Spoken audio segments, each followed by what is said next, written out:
या तो ज्ञानती nursing career point में आपका स्वागत है। आज हम देखने चल रहे हैं वर्ब के नेक्स्ट पार्ट के बारे में। पिछले लेक्चर में हमने वर्ब को देखा था, वर्ब के अंदर क्या होता है, वर्ब उसके मेन वर्ब क्या होते हैं इत्यादि प्रकार की जानकारियाँ लिए थे। वर्ब के टाइप्स देखते थे, मेन वर्ब के टाइप देखे थे। उसके बाद से हम देखने चल रहे हैं दूसरा हेल्पिंग वर्ब या ऑक्सिलरी वर्ब। ऑक्सिलरी वर्ब क्या होता है बताइए। तो ऑक्सिलरी वर्ब ये वो वर्ब होते हैं जो मेन वर्ब की सहायता करते हैं। ऑक्सिलरी वर्ब का दूसरा नाम क्या है, हेल्पिंग वर्ब। हेल्पिंग वर्ब का मतलब सहायक क्रिया, सहायक क्रिया का मतलब जो दूसरे की सहायता करता हो सॉरी जो दूसरे की सहायता करता है उसको बोलते हैं ऑक्सिलरी वर्ब।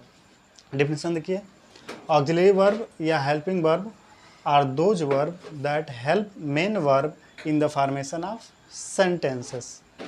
ऑक्सिलरी वर्ब वो वर्ब हैं जो हेल्प करते हैं किसी मेन वर्ब को वाक्य के फॉर्मेशन में। ओके, अब ऑक्सिलरी वर्ब दो टाइप के होते हैं, कहेंगे कौन कौन। तो एक होते हैं प्राइमरी ऑक्सिलरी वर्ब, एक होते हैं मॉडल वर्ब। ठीक, तो प्राइमरी ऑक्सिलरी वर्ब कौन कौन, बी, डू और हैव, ये मेन होते हैं, इसके फॉर्म होते हैं। बी के कौन फॉर्म होते हैं, बी बिंग होते हैं ना। तो उसी तरह देखिए बी का फॉर्म क्या होगा, बिंग ग्रुप क्या होगा, इज एम आर, ये बिंग फॉर्म है। ओके, और पास्ट फॉर्म क्या होगा, ये प्रेजेंट हो गया इज एम आर। और बी का पास्ट फॉर्म क्या हो गया, वाज और वेयर। उसी तरह डू का कौन सा फॉर्म होगा प्रेजेंट में, डज और डू, और पास्ट में डिड हो जाएगा। हैव का प्रेजेंट में हैज़ और हैव, और पास्ट में हैड हो जाएगा। बाकी ये जो देख रहे हैं यहाँ से लेके ये नीचे तक, ये हैं मॉडल वर्ब। मॉडल वर्ब कौन होते हैं, can, may, shall, will, must, ought to, need, use to, dare.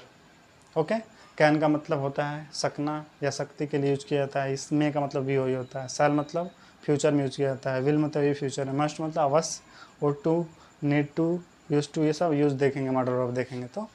अब कैन का प्रेजेंट फॉर्म देखिए, कैन ही होता है। मे का में ही रहेगा। शैल का शैल ही होगा। विल का विल ही होगा। Must must. आउट टू का आउट टू। नीड का नीड। यूज टू का प्रेजेंट फॉर्म नहीं होगा, ध्यान दीजिए।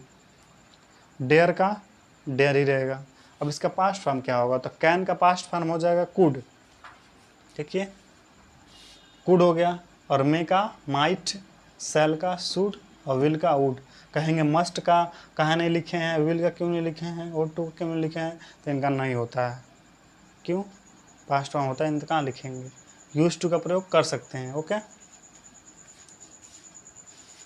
यहाँ पे यूज टू का प्रयोग कर सकते हैं, और डेयर का प्रयोग पास्ट में नहीं होता है। तो ये हमने देखा प्रेजेंट और पास्ट रूप किसके, प्राइमरी ऑक्सिलरी वर्ब के या मॉडल ऑक्सिलरी वर्ब के। ओके, नेक्स्ट देखने चल रहे हैं हम लोग कुछ मुख्य बातें नोट्स के तौर पे। ऑक्सिलरी वर्ब में सारे तो ऐसे ही होते हैं, लेकिन कुछ नोट भी है। कह रहा है कि be, do, have, will, shall, need, dare, used as both. यानी कि जो इतने लिखे हैं, be, do, have, will, shall, need, dare, used, इतना यूज का, इन सब का प्रयोग हम ऑक्सिलरी वर्ब में तो करते ही करते हैं, इसका प्रयोग मेन वर्ब में भी किया जाता है। तो इसको आप याद रखेंगे, इतने चीज़ को आप याद रखेंगे कि ये ऑक्सिलरी वर्ब में भी यूज होते हैं और मेन वर्ब में, यानी कि ये इनको हम ऑर्डिनरी वर्ब में भी यूज कर सकते हैं। पहला नोट ये है, अभी हम समझेंगे कैसे। दूसरा है कि जो ऑक्सिलरी वर्ब होते हैं इनके कॉन्जुगेटेड वर्ब नहीं होते हैं, जैसे मेन वर्ब के कॉन्जुगेटेड वर्ब होते हैं। जैसे कि हम पढ़ रहे थे कि इट या गो का रूप देखे थे, गो, वेंट, गॉन। तो उसी तरह ऑक्सिलरी वर्ब का ऐसा कुछ नहीं होता है, ठीक है, कॉन्जुगेटेड वर्ब नहीं होते हैं। तो auxiliary verb does not form conjugated main verb, means V1, V2, V3, V4, V5 इस टाइप के फॉर्म नहीं करते हैं। लेकिन ये जो हैं ऑक्सिलरी वर्ब ये फॉर्म करते हैं। देख लीजिए, be, do, have, will, need, dare. अब बी का देख लीजिए, V1 फॉर्म ये एम और आर हो गया। V2 was, where, V3 been होता है। तो बी का थर्ड फॉर्म बीन होता है। ओके, और फोर्थ फॉर्म बिंग होता है, बिंग। और फिफ्थ फॉर्म इज। उसी तरह डू का देखिए, डू का डू, और V2 फॉर्म डिड। मतलब ये V1 ही है, हम इसको अलग से लिखे हैं। ये डिड हो गया V2 फॉर्म, और V3 फॉर्म क्या हो गया, डन। और V4 फॉर्म में डूइंग हो गया, देख रहे हैं ना, और V5 में डज हो गया, तो डू का V5 में डज हो गया। हैव का देख लीजिए, हैव V1 में हैव, V2 फॉर्म में हैड हो जाएगा, V3 फॉर्म में हैड ही रहेगा, और V4 में हैविंग, और V5 में हैज हो जाएगा, तो हैव का हैज हो जाएगा। विल का विल, विल्ड, विल्ड, और विलिंग, और यहाँ पे विल्स। नीड का needs, needed, needed, need, needing, और needs. Dare, dare, dared, dare, dare, doing, और डेयर्स। तो ये हमने देखा कि जो ऑर्डिनरी वर्ब हैं इसका फॉर्म होते हैं, तो हमने तो इतना ही देखा। अब हम देखने चल रहे हैं कि कैसे इनका प्रयोग कर सकते हैं, EJMR का क्या। अब हम लोगों ने देखा, अब उसका हम यूज़ देखने चल रहे हैं, यूज ऑफ ऑक्सिलरी वर्ब। तो जो ऑक्सिलरी वर्ब हैं उनमें से हम EJMR, was, were, shall, will, have, has, ये सब देखे थे ना, तो हम मेन जो है उनका यूज़ देख लेते हैं। तो यूज ऑफ EJMR, ओके। तो फर्स्ट यूज़ देखने चल रहे हैं, तो सिंपल प्रेजेंट टेंस में EJMR का प्रयोग होता है, और प्रेजेंट कॉन्टिन्यूअस टेंस में भी EJMR का प्रयोग कर सकते हैं, या होता है, इनसे ही बनते हैं। तो सिंपल टेंस में, सिंपल प्रेजेंट टेंस कहेंगे, सिंपल प्रेजेंट टेंस क्या होता है, तो I am a boy, they are playing, they are play, ये सिंपल सेंटेंस है, ओके। तो सिंपल सेंटेंस में EJMR का प्रयोग कर सकते हैं। सवाल ये उठता है कि हम इज का प्रयोग कब करेंगे, एम का प्रयोग कब करेंगे, और आर का कब करेंगे। तो सिंपल समझ लीजिए, सिंपल बात चल रही है तो सिंपल ही बताएंगे। इज का प्रयोग हम सिंगुलर के साथ करते हैं, किसके साथ, सिंगुलर सब्जेक्ट के साथ। कहोगे कौन सा, तो थर्ड पर्सन के साथ। कैसे, ही, सी, इट, इन सब के साथ हम इसका प्रयोग कर सकते हैं। एम का प्रयोग किसके साथ करेंगे, केवल आई के साथ। और आर का प्रयोग किसके साथ करेंगे, जैसे we, they, you, ours, yours,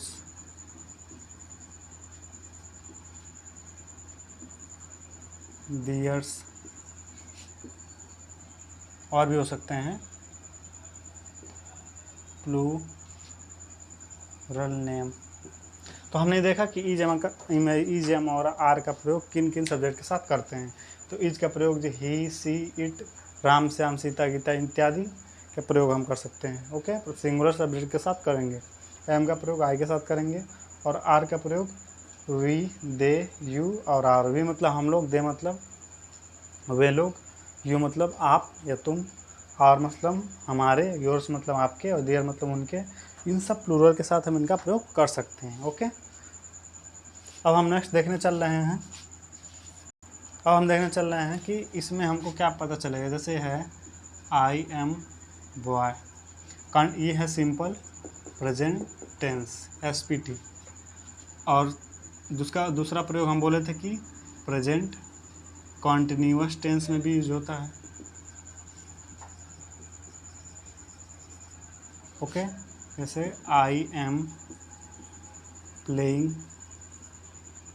cricket,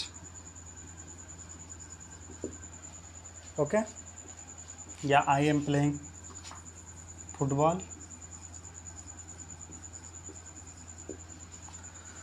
तो इसमें देखिए हमको दो चीज़ देखना है, एक होता है ऑक्सिलरी वर्ब, और मेन वर्ब बताना है कि बताइए इसमें ऑक्सिलरी वर्ब और मेन वर्ब क्या है। इसमें भी बताना है इसमें ऑक्सिलरी वर्ब मेन वर्ब क्या है। तो इसमें देख लीजिए, पहले इसी में देख लीजिए, ये जो एम है ये है ऑक्सिलरी वर्ब, ए भी मतलब ऑक्सिलरी वर्ब, ओके। ए भी मतलब ऑक्सिलरी वर्ब, और इसमें मेन वर्ब कौन है, नहीं है, ओके। अब इसमें देख लीजिए एम क्या है, ऑक्सिलरी वर्ब है, और मेन वर्ब क्या है, प्लेइंग। तो यहाँ बात समझ में आ गई। ऑक्सिलरी वर्ब और मेन वर्ब पहचाने जाएंगे, हमें उम्मीद है कि पहचाने जाएंगे। ओके, अब हम देखने चल रहे हैं यूज ऑफ वाज वेयर का, कि वाज वेयर का क्या कैसे प्रयोग करेंगे और कहाँ करेंगे। ये सिंपल सी बात है। इसका हम जब टेंस पढ़ेंगे तो बहुत अच्छे से अध्ययन करेंगे, लेकिन फ़िलहाल हम टेंस नहीं पढ़ रहे हैं, हम ग्रामर पढ़ रहे हैं। ओके, ग्रामर की बेसिक बात कर रहे हैं। तो हम वाज और वेयर का प्रयोग कहाँ करेंगे, वाज वेयर का।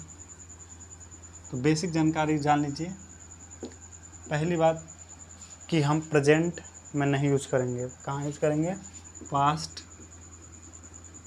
इंडेफिनिट टेंस में करेंगे, या सिंपल पास्ट टेंस भी बोल सकते हैं, सिंपल पास्ट टेंस में। इधर देख लीजिए कि सिंपल पास्ट टेंस में हम प्रयोग करेंगे किसका, वाज वेयर का। ओके, तो ये जो वाज है इसका प्रयोग, तो कैसे इसका स्ट्रक्चर देख लीजिए, रूल के टाइप के। सबसे पहले सब्जेक्ट लिखेंगे, फिर वाज वेयर लिखेंगे, फिर उसके बाद वर्ब लिखेंगे, लेकिन वर्ब में सेकंड फॉर्म लिखेंगे, प्लस ऑब्जेक्ट लिखेंगे, प्लस कॉम्प्लीमेंट्री यहाँ पे ETC समझ लीजिए। सब्जेक्ट में आ जाएंगे कुछ भी, सिंगुलर प्लूरल दोनों होंगे, वाज वेयर। और तो जो सिंगुलर होंगे, यहाँ सब्जेक्ट में दो होंगे ना, सिंगुलर सब्जेक्ट और यहाँ पर प्लूरल सब्जेक्ट। तो सिंगुलर सब्जेक्ट के साथ होता है वाज का प्रयोग और प्लूरल के साथ होता है वेयर का प्रयोग। ओके, जैसे आई वाज अ किंग, मैं एक राजा था। Ram was a king, Ram राजा थे, राम एक राजा थे। तो Ram was a king, was a king. तो इसमें देखिए ये जो वाज है ये ऑक्सिलरी वर्ब की तरह भी काम कर रहा है और मेन वर्ब की तरह काम कर रहा है। अभी कुछ देर पहले बताया था कि ये जो गिने चुने जो वर्ब हैं, ओके, ये मेन वर्ब की तरह भी यूज़ होते हैं और ऑक्सिलरी वर्ब दोनों तरह यूज़ होते हैं। तो इसमें मत ढूंढिएगा कि मेन वर्ब कहाँ है, ऑक्सिलरी वर्ब कहाँ है, दोनों तरह काम कर रहा है। ओके, अब इसी का कंटिन्यूअस फॉर्म होता तो क्या करते, तो भी इसका प्रयोग होता, वाज वेयर का प्रयोग। अब उसमें मेन वर्ब ऑक्सिलरी वर्ब दोनों मिलेंगे, जैसे कि ही वाज रीडिंग, मतलब वह पढ़ रहा था। तो ये वाज क्या है, ऑक्सिलरी वर्ब है, और रीडिंग क्या है, ये मेन वर्ब है। ओके, तो मेन वर्ब और ऑक्सिलरी वर्ब पहचाना आ जाएगा आपको। कोई वाक्य दिया जाएगा, उसमें पूछा जाए मेन वर्ब ऑक्सिलरी वर्ब क्या है, तो आप आसानी से बता ले जाएंगे, हम इतना एक्सपेक्ट करते हैं। अब हम आगे देखने चल रहे हैं किसका प्रयोग, यूज ऑफ हैव और हैज़ का प्रयोग। अब देखने चल रहे हैं कि हैड और हैज़ का प्रयोग कहाँ किया जाता है। तो इनका प्रयोग प्रेजेंट परफेक्ट टेंस में किया जाता है। जैसे मैं खा चुका हूँ, मैं पढ़ चुका हूँ, मैं जा चुका हूँ, वह जा चुकी है, और इन सब जब काम कंप्लीट हो जाता है तो हम प्रेजेंट परफेक्ट टेंस का प्रयोग करते हैं। प्रेजेंट टेंस में कार्य पूर्ण होने को वर्तमान पूर्ण काल कहते हैं, इसका हिंदी मतलब हुआ। हैड का प्रयोग पास्ट परफेक्ट टेंस में करते हैं।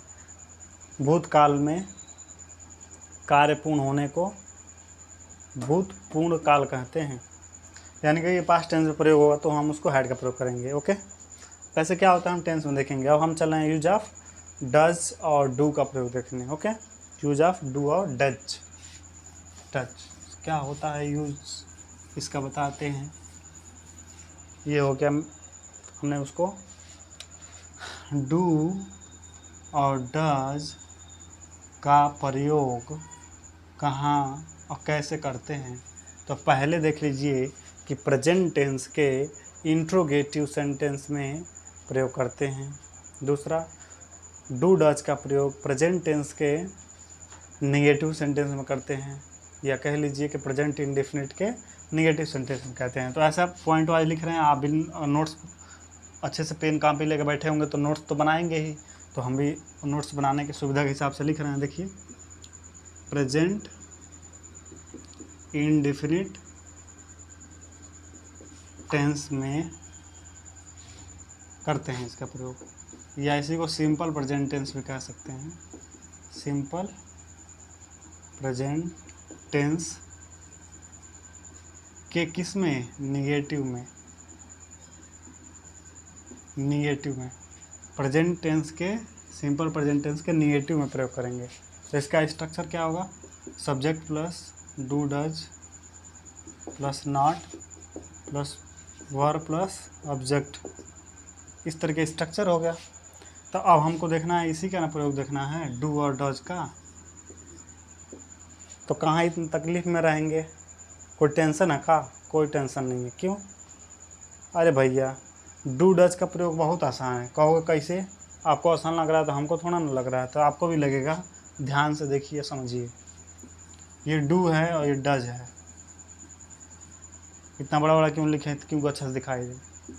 डू का प्रयोग हम प्लूरल में करते हैं और ये का प्रयोग सिंगुलर में। यही चर्चा हमेशा चलेगी, singular plural, singular plural, singular plural, singular plural. ठीक है, तो डू का प्रयोग आएगा तो प्लूरल के साथ। तो कहोगे प्लूरल कौन होता है, तो इतना तो नहीं पता होना ही चाहिए। नहीं पता है तो हम तो है ही हैं बताने के लिए। जैसे कि I, we, they, you and Ram and Shyam. जैसे दो नाम के बीच में एंड लगा हो तो प्लूरल माना जाता है। ठीक है, अब कहेंगे सिंगुलर क्या है, जैसे ही, सी, इट, कोई नेम्स जो होते हैं वो प्लूरल होते हैं। तो कोई कन्फ्यूजन नहीं। ओके, तो ये हो गया डू डज का प्रयोग। अब इसका हम प्रयोग करके बताएंगे तब आपको समझ में आएगा। हाँ, अब इसको लिख लिए, चलिए नीचे लिख देते हैं। Example, I do not read, मैं नहीं पढ़ा, मतलब आई डू नॉट रीड, मैं नहीं पढ़ता हूँ। ही डज नॉट इट्स हो जाएगा, वह नहीं खाती है। He does not it's. तो देखिए ये जो डज है ये कौन सा है, ऑक्सिलरी वर्ब है, और ये इट क्या है, ये मेन वर्ब है। तो इसमें देखिए ए भी और एम भी दोनों आए हैं, ए फॉर ऑक्सिलरी वर्ब और एम भी फॉर मेन वर्ब। ओके, यहाँ भी डू क्या है, ऑक्सिलरी वर्ब है ये, और ये रीड क्या है, मेन वर्ब है।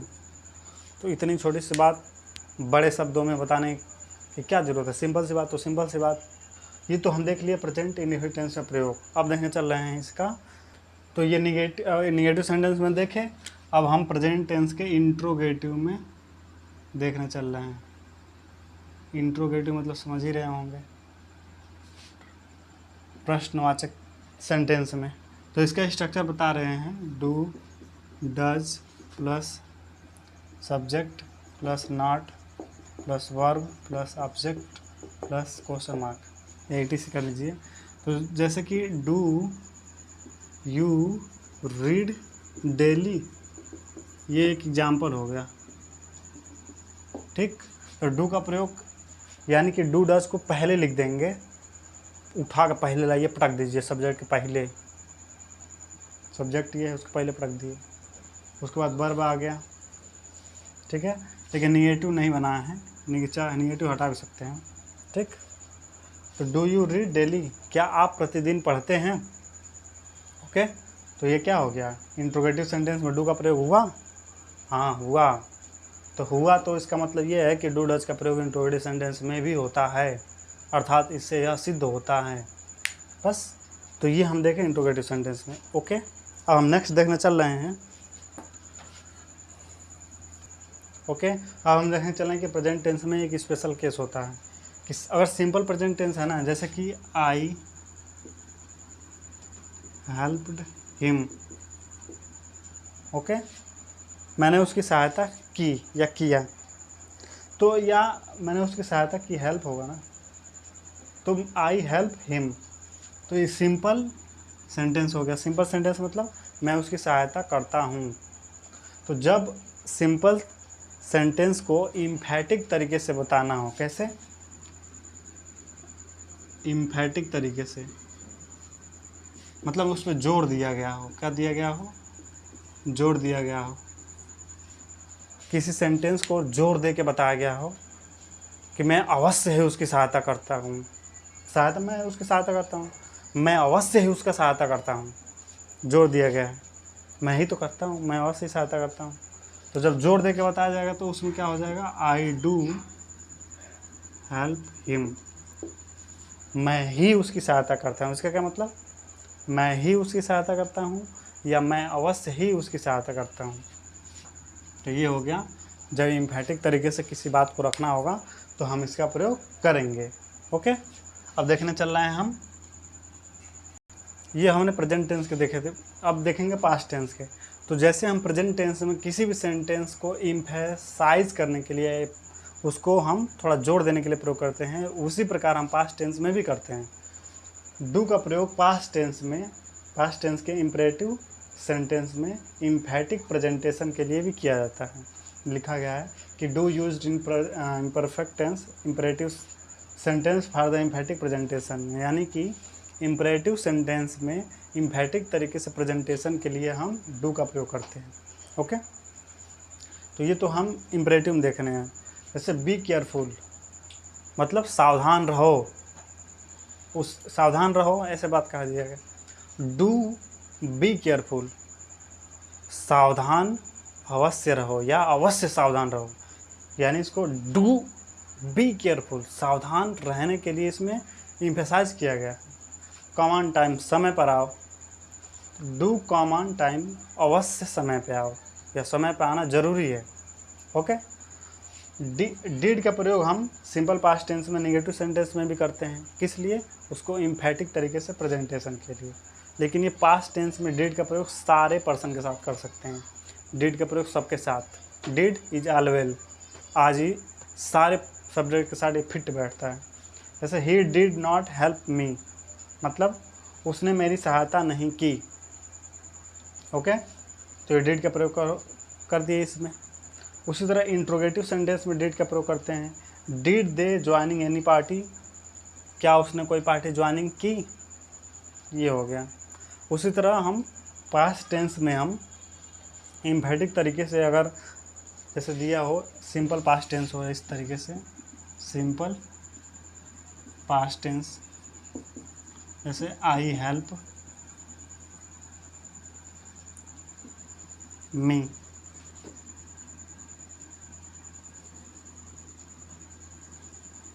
तो आई डू हेल्प मी, मैंने अपनी सहायता की। तो यहाँ पर डू का प्रयोग इम्फेसाइज करने के लिए किया जाता है। तो डू का प्रयोग जब हम करते हैं तो उसको क्या हो जाता है, इम्फैटिक तरीके से प्रेजेंट करते हैं। तो ये हमने देखा डू और डज का प्रयोग। तो मोटा मोटा हम देखने चल रहे हैं तो यही मतलब निकला कि डू डज का प्रयोग हम नेगेटिव और इंट्रोगेटिव में करते हैं, चाहे प्रेजेंट टेंस में करें चाहे पास्ट टेंस में करें। लेकिन हाँ, प्रेजेंट टेंस में अगर हम डू का प्रयोग करते हैं सिंपल सेंटेंस के साथ, तो हम नेगेटिव इंट्रोगेटिव को छोड़ के सिंपल सेंटेंस के साथ करते हैं। तो तीन ही केस बने, नेगेटिव में तो होगा ही होगा डू डज का प्रयोग, इंट्रोगेटिव में तो होगा ही होगा, उसी तरह पास्ट में डिड का प्रयोग होगा, नॉर्मल बात है। लेकिन अगर हम इसके अलावा इंट्रोगेटिव और नेगेटिव के अलावा कहीं प्रयोग कर रहे हैं डू डज या डिड, तो हम उसका प्रयोग इसीलिए कर रहे हैं एकमात्र उद्देश्य के लिए कि सेंटेंस को इम्फैटिक तरीके से प्रेजेंट किया जा रहा है या उस पर जोर डाला जा रहा है। तो जब किसी वाक्य पे जोर डाला गया हो तो हम डू या डज का प्रयोग प्रेजेंट में और डिड का प्रयोग पास्ट में कर सकते हैं। तो ये हमने यहाँ तक देखा वर्ब और ऑक्सिलरी वर्ब के बारे में। ओके, हम इसके आगे वाले लेक्चर में देखेंगे modal verb. Okay, thank you.